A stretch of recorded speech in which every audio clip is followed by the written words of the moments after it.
TikTok, ó, agora sim, pessoal, agora sim. O pessoal vai reclamar aí que caiu, que não deu, que desapareceu, mas estamos aqui, tá? Não sei se vai dar algum problema aí pro pessoal do Instagram, mas estamos aqui. Jefferson, você tinha entrado e tá voltando agora, ou tá entrando agora? Oi, Carol, a gente teve que desligar e voltar. Oi, Cris, bom dia. Bom dia, Nice Michael. Nice, né, Nice? Nice Maciel. Isaac Pereira, legal, bom dia, bem-vindos. Bem-vindos à live aí. Espero que vocês gostem do que a gente vai ver aqui hoje. Tá bem massa o capítulo de hoje. Porque a gente começa a entrar num processo de querer entender até quando que eles vão continuar tocando nesse processo de aumentar o ritmo, aumentar o ritmo, aumentar o ritmo. Bom dia, Juliano, tudo bem? Hoje provavelmente o César não vai conseguir entrar, não sei onde é que ele tá uma hora dessa, mas ele teve que correr para Curitiba para acudir a mãe dele lá, que foi internada ontem. Então a gente está aqui orando pela vida da mãe dele e desejando que tudo corra bem. Tudo ótimo aí com o Juliano. Fabião chegou, fala Fabião, beleza? Ô Fabião, depois me conta aí o que você mais gostou de tudo que a gente estudou até agora. Juliano também pode escrever, Cris pode escrever também. A gente vem construindo um pensamento aqui nesses últimos dias, e esse pensamento vamos dizer assim, tá ficando cada dia mais intenso, né? Cada dia mais desafiador o processo deles lá. E aí, nos últimos dias eu disse assim, olha, quando a produção, quando a expedição, quando o pessoal do criativo, o pessoal do site começa a apertar o vendedor não gosta, mas ele é movido a isso, né? O vendedor geralmente é alguém que é movido por desafio, por meta e tal. E aí,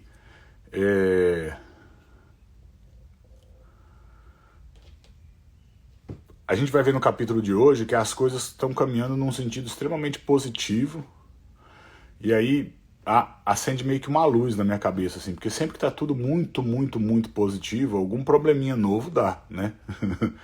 Então tá assim, ó, através da janela do quarto, começo do capítulo, tá? Quem não sabe o que a gente tá fazendo aqui, fala assim, eu não sei. Ruth de Uberlândia, eu tava em Uberlândia, Ruth. Segunda-feira passada, uma semana atrás, eu estava indo pra Uberlândia esse horário. Fiquei segunda e terça aí, foi muito legal. A cidade é bem massa, o shopping é bem gostoso. Quem não sabe o que está acontecendo, escreve aí, não sei, não sei, não sei, acabei de chegar, me ajuda. A gente está estudando esse livro aqui, ó. É um livro do Eliyahu Goldratt, chamado A Meta. Um livro com 6 milhões de visualizações, certo? De venda, 6 milhões de exemplares vendidos em vários idiomas. Talvez o livro mais vendido de gestão de todos os tempos. É um livro que ajuda empresários, empreendedores a entender o fluxo de trabalho dentro de uma indústria e das suas variações. Por que a gente está fazendo isso aqui? A gente está desenvolvendo um hábito de estudar, hábito de leitura, hábito de estudo. A gente começou por um livro que é romanceado, que é fácil de querer continuar lendo, isso é muito gostoso, né? Mas que tem um conteúdo super denso e assim, bem efetivo para nos ajudar. Quem perdeu algum capítulo, nós estamos entrando no 29 hoje, pode ir até o YouTube, no canal @PegosPeloTráfego. Esse é o meu canal no YouTube, @PegosPeloTráfego. E lá no YouTube você vai ter acesso a todos os capítulos anteriores. Os 28 capítulos anteriores estão sendo postados lá, já deve ter até o 26. Deve estar faltando 27 e 28, porque foi sábado e domingo, o pessoal vai colocar hoje. Olha lá, o César entrou. César, depois manda notícia aí, diretamente de Curitiba. Dessa forma, você tem acesso a tudo que já foi dito antes e pode seguir daqui para frente. A nossa ideia aqui é desenvolver um hábito nas pessoas, desenvolver um grupo que tem o hábito de fazer leituras junto, de estudar assuntos junto e de crescer aplicando esse conteúdo. Tá bom? Essa é a ideia. Então, capítulo 29, e começa assim. Olho através da janela, a lua cheia brilha diretamente nos meus olhos. A noite está quieta. Olho para o relógio, são 4h20 da manhã. E ao meu lado, na cama, Julie dorme. ele tá com a esposa em casa, ela tá dormindo, são 4h20 da manhã e ele acorda. Quando acordei, estava tendo um pesadelo, e era sobre a fábrica. Eu estava correndo para cima e para baixo nos corredores da produção, e o Bill Pitt, o meu gestor, o diretor daquela divisão da Unico, corria atrás de mim em sua Mercedes. Todas as vezes que ele estava prestes para me atropelar, eu me escondia atrás de uma máquina ou pulava em cima de uma empilhadeira. Da janela ele gritava para mim que o meu resultado não havia sido bom o bastante. Ele está sonhando com a meta, pessoal. Quem já sonhou com meta assim? Já sonhou com um problema? Ele está desesperado ali, sonhando com o problema, sonhando com o abacaxizão que ele tinha, né, arrumado para a cabeça dele. Legal, beleza, tamo junto, né, tá valendo, faz parte do processo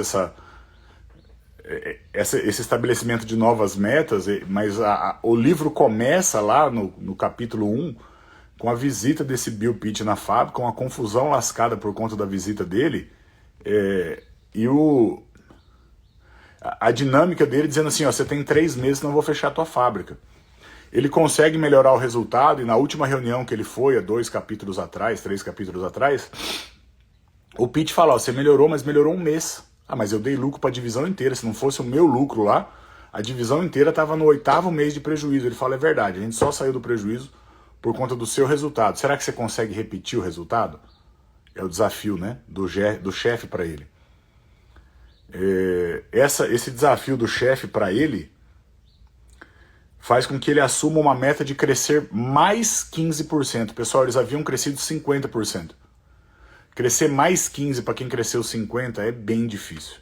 Manter 15% crescendo todo mês, eu vou dizer para você que é quase impossível, porque é uma progressão que não é aritmética, né? Não é 15 mais 15 mais 15 mais 15. É 15, aí o mês que vem é 15 em cima do número aumentado, é juros compostos, né? Então é um negócio que vai escalando muito, é difícil manter. Então ele estava vendendo 2 milhões, aí ele vendeu 3, que foi 50% de aumento, agora o Pitt quer 15% de 3. Então é 3.450, é outro pulo para cima, né? Então essas dinâmicas aí estão dando pesadelo no cara. O cara tá tendo tremedeira à noite. Mas ele tá com a Julie, ele tá com a esposa dele, ele tá em casa, eles estão com a casa vazia porque as crianças estão de férias na casa dos avós. A Julie se levanta, pergunta por que ele tá acordado até aquela hora, senta lá do lado dele, ele começa a contar a história. Ele disse, olha, a gente teve algumas notícias boas e algumas notícias ruins na fábrica. Ela falou, conta pra mim, porque se você me contar, talvez eu consiga, né, ajudar, ou só de ouvir você contando, eu já fique bem. Tá entendendo aqui a dinâmica? Agora, como mudou? Um tempo atrás, se ele dissesse que tinha um problema na fábrica, ela ia já xingar, tudo é a fábrica, porque é a fábrica, porque... Então, há uma mudança de mentalidade, né? Bem expressiva. E ele começa a falar das boas notícias, então eles melhoraram os números, mesmo a produtividade que ele achou que ia cair, por ficar trocando toda hora as formas, ele percebe que está aumentando, não está caindo. A velocidade da fábrica aumentou significativamente, o faturamento aumentou muito. Então ele está cheio de boas notícias. Outra boa notícia é que os inventários são os mais baixos da história. A gente entra por dentro da fábrica e parece que está até meio vazia, porque não tem mais aquele monte de pilha para ficar se escondido atrás. Só que tem más notícias. E aí começa a parte de má notícias, né? Nisso ele senta com a Julie e fala assim, bom, é que a fábrica tá com algum probleminha. Eu achei que tinha melhorado, mas tem a ver com a medida dos nossos custos. E aqui, pessoal, eu quero dizer para você uma coisa muito séria de verdade. Tudo que é relatório, tudo que é pesquisa, tudo que é indicador, eles dependem muito dos números que você decide usar para o indicador ser apresentado. E a credibilidade do processo, ela só existe se os indicadores forem sérios, confiáveis e constantes. O que significa isso, Gil? Se cada hora eu pegar um indicador diferente para fazer a apresentação de um relatório, pegar o indicador que me anima, que me convence, que é mais legal, que é mais favorável a mim, esse relatório que você está apresentando, ele não vale nada. A gente tem vivido isso aí com relação a pesquisas eleitorais. Cada lugar apresenta números em momentos, a mesma pesquisa em momentos diferentes do contexto, ela muda os indicadores, muda o jeito de fazer a pergunta. Aí tá tudo nas linhas pequenininhas, né? Pesquisa estimulada, comparativa tal, pesquisa estimulada não sei o que lá, análise quantitativa da amostra regenerativa, blá blá blá blá blá blá blá blá blá blá blá blá. Quando você olha aqui para o que está acontecendo na fábrica, ele diz assim, olha, os nossos números, eles estão piorando. A esposa pergunta, por quê? Bom, porque antes eu fazia um lote de 100 peças, que eu gasto 5 minutos por peça para fazer. E gasto 2 horas para montar a máquina, então 120 minutos de montagem. O que me dá mais 1 minuto e 20 por peça. Então eu tenho 6 minutos e 20 por peça, e todo o planejamento, todo o custo da fábrica é custo da fábrica dividido por minuto de produção. Então o meu custo por peça está relacionado a quantos minutos ela ficou sendo produzida. Então se eu olhar o relatório, quando eu começo a fazer 50 peças, eu vou ter os mesmos 50 minutos, R$5 de custo do material, só que agora em vez de 1,20 de montagem, eu tenho 2,40, porque eu vou montar a máquina para fabricar só 50 peças e eu gasto as mesmas 2 horas para montar ela. Então, para quem olha o relatório, vai dizer assim, olha, o custo por peça aumentou. E o Bill Pitt, o meu gerente, nunca vai me deixar manter uma fábrica funcionando em que o custo está aumentando e não diminuindo. Aí ela fala assim, mas o seu custo realmente aumentou? Ele falou, não, nós não contratamos nenhum empregado novo, não pagamos hora extra para ninguém, a gente tem a mesma despesa e, pelo contrário, agora a gente está expedindo 50% a mais de produto pronto do que expedia antes. Como que o custo aumentou? Tudo depende de qual relatório você usa e de quais dados você usa para montar o teu relatório. Um relatório ruim pode não ser ruim. Uma pesquisa ruim pode não ser ruim. E, aliás, a maioria dos dados que você vê por aí, eles são os dados que interessam. Sempre tem um se, sempre tem uma linha, sempre tem uma coisinha ali maquiando o contexto. Quando você olha, por exemplo, um cara que vai para a internet, no digital, e fala assim, eu já vendi mais de 30 milhões, não sei do que, papapá, e aí ele mostra um número num painel do Facebook lá, dizendo que ele investiu 1 milhão e vendeu 10 milhões... Aquele 10 milhões lá é ele que escreve quanto ele quer que apareça ali.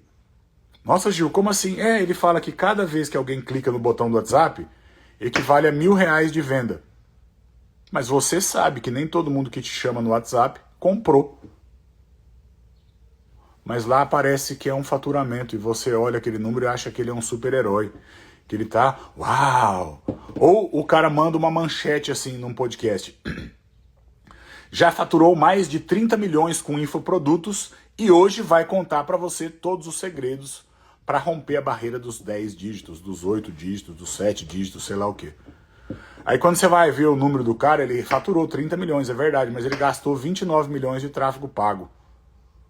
Quer dizer, ele não dá lucro. Você tá entendendo, não? Porque quando você coloca imposto sobre o valor faturado, que deve dar uns 10%, ele tem que pagar 3 milhões de imposto, ele gastou 29 de tráfego pago, ele tem um custo de 32 para fazer 30.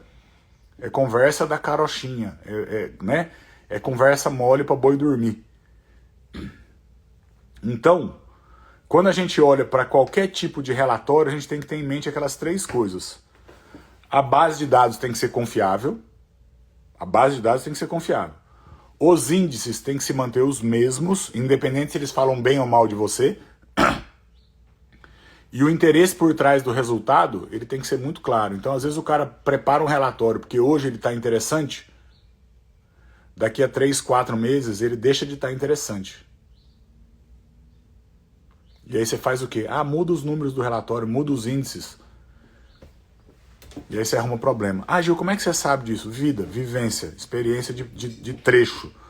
E quando eu olho um relatório, eu não olho o que eles me mostram do relatório, eu olho o que eles não me mostram do relatório. Isso é mais importante. Bom, Ele chega na fábrica no outro dia de manhã, reúne o pessoal, boas notícias, más notícias. O cara dos números, o Lu, da controladoria, chega até ele e fala assim, ó, eu acho que eu tenho uma solução.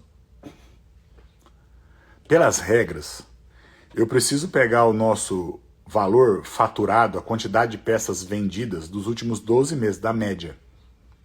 Se eu usar a média, e a gente era muito ruim aqui, o nosso custo realmente aumentou.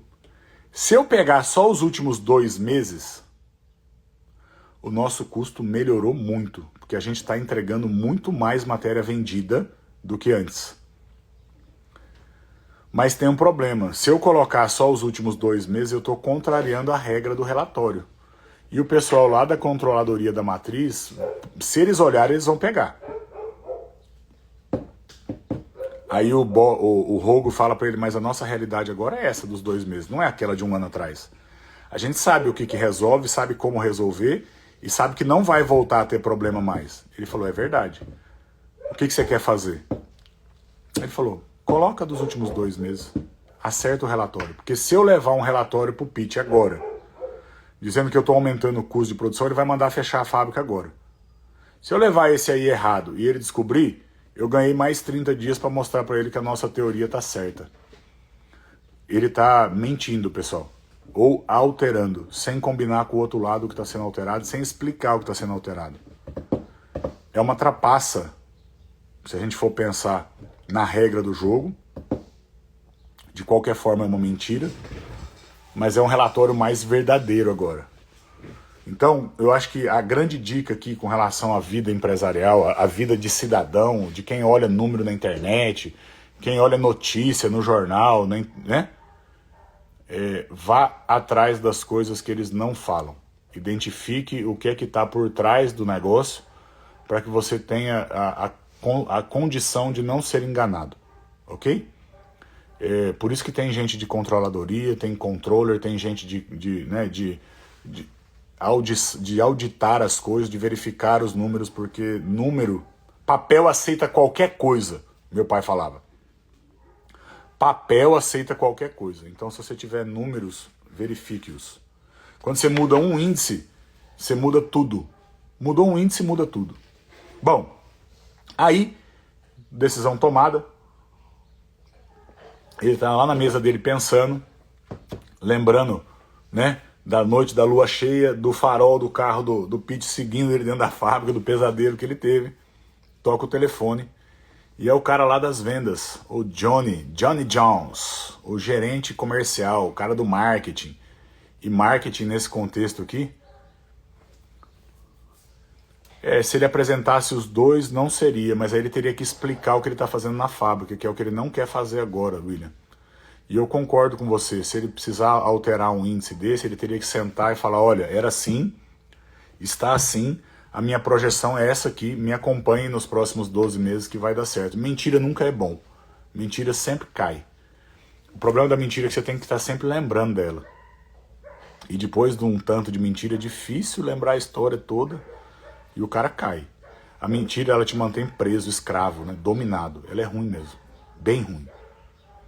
Então, voltando pra cá, o Johnny Jones liga, toca o telefone, ele fala assim, ô Rogo, você lembra do Buck Burson, aquele cara do pedido que eu liguei pra você esbravejando, o Pete foi aí na fábrica, arrumou uma confusão, o cara do problema do capítulo 1? Ele falou, lembro. Ele falou o seguinte, ó, ele tá precisando de 1000 peças do nosso modelo 12. O Rogo falou, mas ele vai voltar a comprar? Ele falou, faz tempo que ele nem cota aqui, que ele nem orçamento faz. Mas ele me ligou essa semana, me ligou ontem, na verdade, perguntando se eu tinha condição de entregar 1000 peças do modelo 12 para ele em 2 semanas.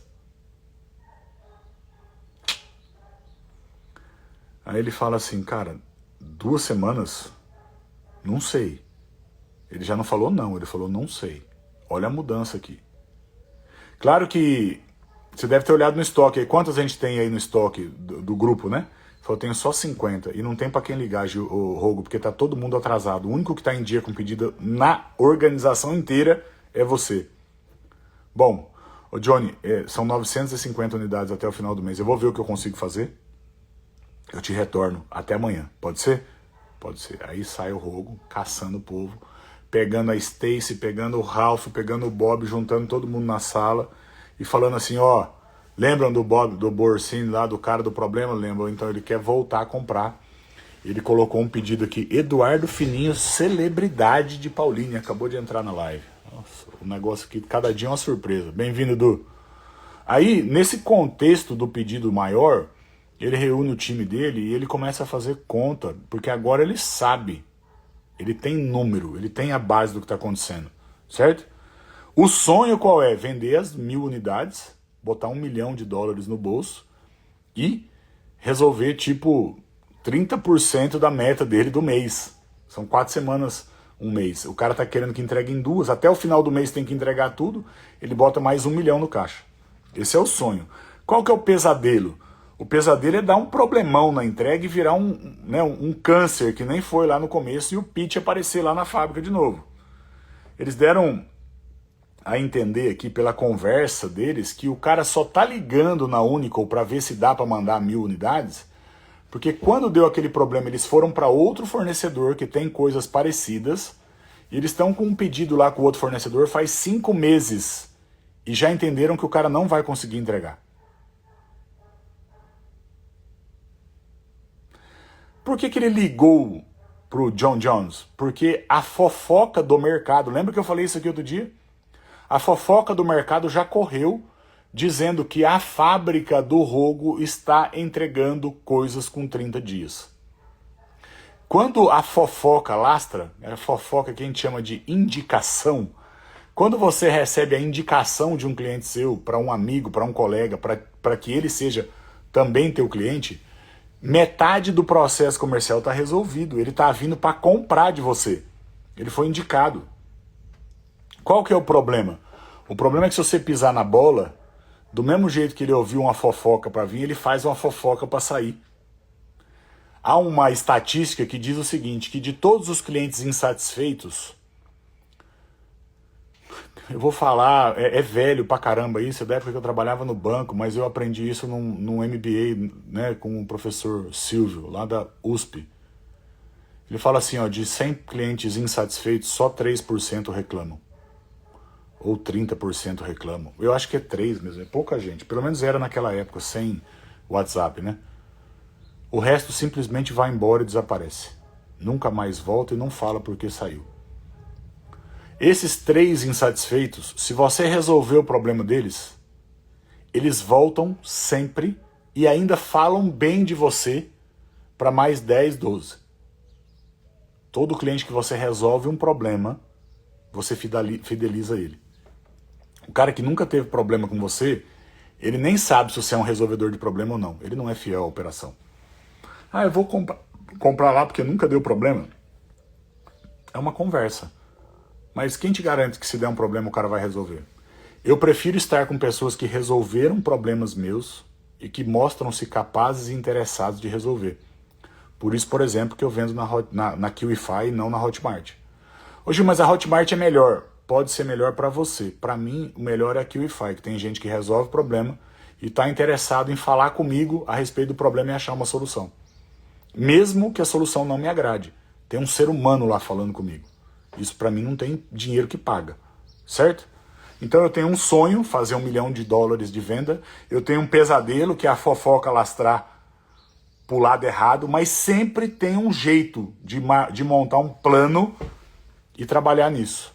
Ele bota o time dele para pesquisar a respeito e aí cada um sai para um lado. A Stacy volta e fala, eu tenho material para produzir a máquina toda, menos a central de controle dela, que a gente não faz aqui, mas eu já achei um fornecedor que tem, e ele pode nos entregar em 4 semanas. Não resolve. Eu preciso entregar em 2. Aí, e olha, é 4 semanas mais o tempo para sair lá da fábrica dele e vir até aqui de caminhão. Ô Stacy, liga para ele, vê se ele não pode entregar um pouco por semana. E ó, em vez de mandar de caminhão, não dá para mandar de avião, porque é módulo eletrônico, é levinho. Ah, mas o custo, o frete, aquela cabeça velha lá. Falou, é $1 milhão de venda, bora, acelera esse negócio aí. Aí a Stacy sai para regularizar isso com o fornecedor, volta com uma resposta positiva de que é possível, que dá para fazer 250 entregas daquelas por semana, que manda de avião, que chega num tempo legal e tal. É mais fácil fidelizar um cliente quando você resolver um problema do que quando nunca teve problema nenhum. É isso aí. É exatamente isso, Celso. Ah, então vamos arrumar problema. Não, né? Para de ser bobo. Só fique esperto que se tiver alguma reclamação, se tiver alguém saindo, alguém desistindo da tua operação, você ir atrás, ouvir o que está acontecendo e tentar resolver. Tá? Ontem eu recebi um formuláriozinho daquele de avalie o nosso atendimento da Azul. A Azul que cancelou minha viagem de volta, né? De Uberlândia para Campinas. E aí eu abri meu coração para eles. Espero que alguém me responda. Porque a minha avaliação com relação ao que aconteceu foi muito ruim. Geralmente é muito boa, alguma coisa aconteceu. Se eles resolverem meu problema, né? Eles fidelizam um cliente. Bora. Manda de 250 em 250 que vai dar certo. Beleza, beleza. Então tá bom, Stacy, espera aí que eu vou ligar lá pro John Jones. Aí ele liga pro John Jones e fala assim, ô, gente boa, eu acho que eu tenho uma solução. Ah, detalhe, hein? Eles tinham dividido o lote para metade para ganhar agilidade na fábrica. A proposta aqui envolve diminuir o lote de novo para metade da metade, para ter mais velocidade na máquina e aumentar a produção. Essa é a proposta agora.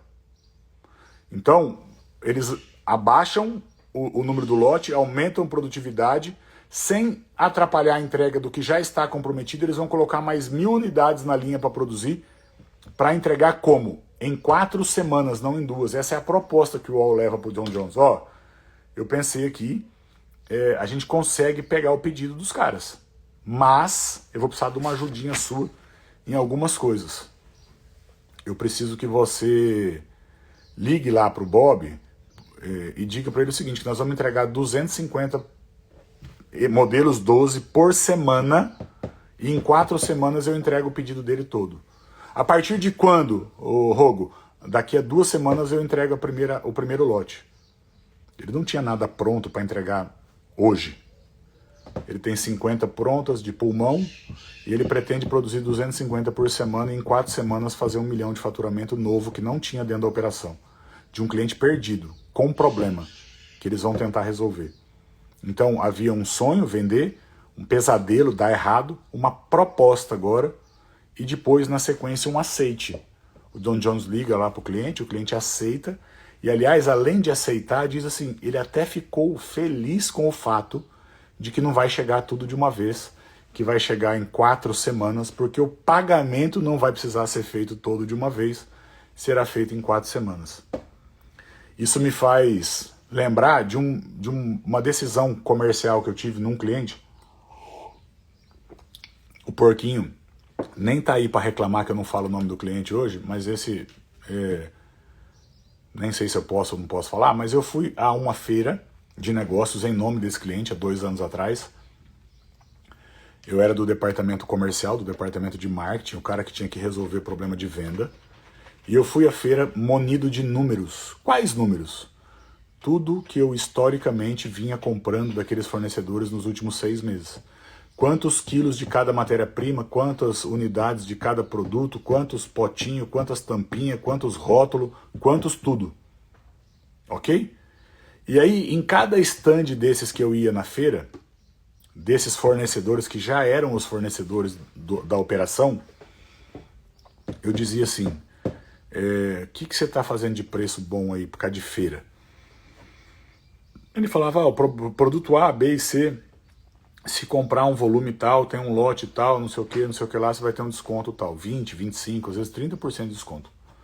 Falei, legal, e se eu fechar com você isso aí que você quer, só que 6 vezes mais, o que você me arruma de verba de marketing, de cashback, para eu investir em propaganda, em anúncio para vender mais o teu produto? Aí vinha a proposta do cara.